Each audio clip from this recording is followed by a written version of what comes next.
Therefore, it is not difficult to resolve the objections, for we are not forced to say that there was an error in the understanding of a separate substance by judging good that which is not good, but by not considering good above, to which proper good was referred.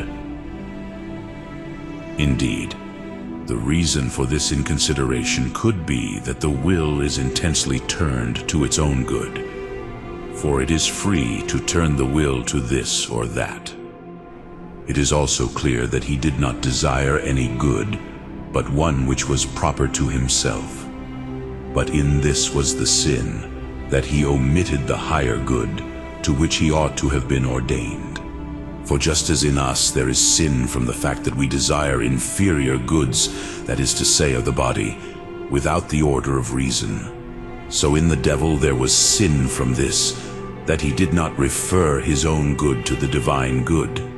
It is also evident that he passed over the middle of virtue, inasmuch as he did not submit himself to a superior order, and thus gave himself more than he owed, but less than was due to God, to whom all things must be subject as the first orderer of rules. It is evident, therefore, that in that sin, the mean was not passed over by an excess of passion, but only by an inequality of justice, which is about operations. For in separate substances there can be operations, but by no means passions.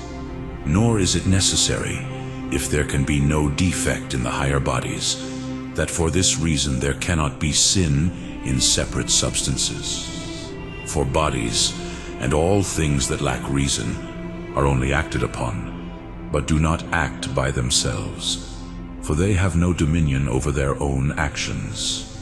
Hence they cannot depart from the first rule of the agent and the mover itself, except by the fact that they cannot sufficiently accept the correctness of the first rule.